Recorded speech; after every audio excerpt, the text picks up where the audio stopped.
House votes to remove Representative Marjorie Taylor Greene from committee assignments. The House approved a resolution Thursday that removes embattled GOP Rep. Marjorie Taylor Greene from her assigned committees. The final vote tally was 230 to 199 and 11 Republicans voted in support of the resolution. Reps. Adam Kinzinger of Illinois, Brian Fitzpatrick of Pennsylvania, John Katko of New York, Nicole Maliotakis of New York, Fred Upton of Michigan, Carlos Jimenez of Florida, Chris Jacobs of New York, Young Kim of California, Maria Salazar of Florida, Chris Smith of New Jersey and Mario Diaz-Balart of Florida. Greene, a vocal supporter of Trump's unsubstantiated claims of election fraud, has been condemned by Democrats and many Republicans for embracing numerous conspiracy theories and videos and social media activity before she took office this year. In posts and videos from 2018 and 2019 reviewed by CNN, Greene appeared to endorse violence against prominent Democrats, including House Speaker Nancy Pelosi, and suggested that the Sandy Hook and Parkland shootings were staged, false flag operations. They have since been taken down. More, House to vote to strip GOP Rep.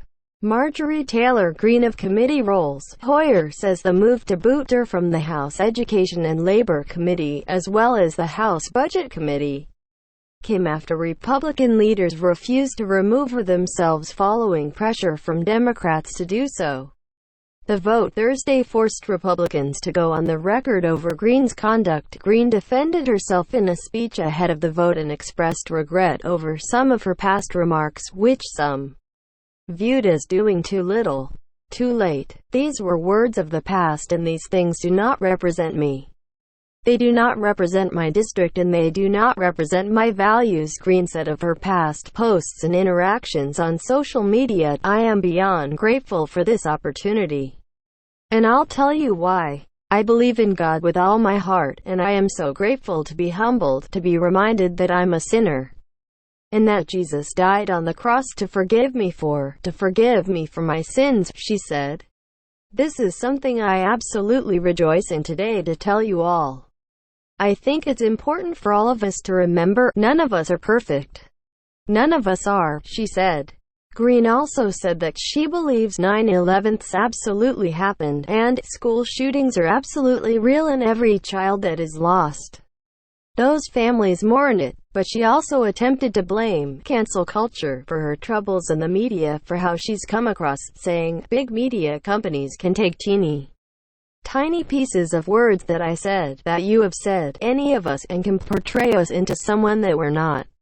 Republican leader Kevin McCarthy, R-Caliph, has previously condemned Greene's past remarks but stopped short of taking disciplinary action. Pelosi told reporters Thursday she is profoundly disturbed that Republican leaders decided against removing Greene from her committees.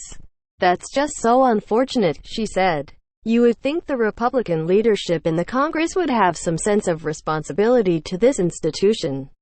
More, House Democrats file resolution to strip Rep.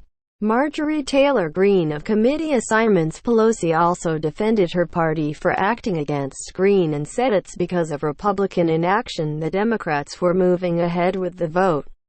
Later Thursday, if any of our members threatened the safety of other members, we'd be the first ones to take them off the committee, Pelosi said. That's it. McCarthy met with Greene Tuesday night over her committee assignments and even convened the GOP steering committee, which assigns committee seats, to discuss the issue. But in the end, he decided against taking action. McCarthy rejected Democrats' calls for Greene to be stripped from the committees and faulted Democrats for rejecting his proposal to instead place her on the Small Business Committee. Greene has not denied making the comments on social media or in recorded videos but said other people had access to her accounts in a statement posted to Twitter. Some Democrats have introduced measures to censure Greene on the House floor and even expel her from the chamber, which would be an extraordinary step that would require the support of roughly 70 House Republicans. Senate Minority Leader Mitch McConnell and Senate Republicans have loudly criticized the freshman House member. And McConnell even issued a rare statement Monday blasting her "loony lies and conspiracy theories." More. Pelosi claims the enemy is within the House of Representatives, while House Republicans have largely condemned Greene's comments. Some members have said they are reluctant to punish Greene for comments made before she was elected to serve in Congress.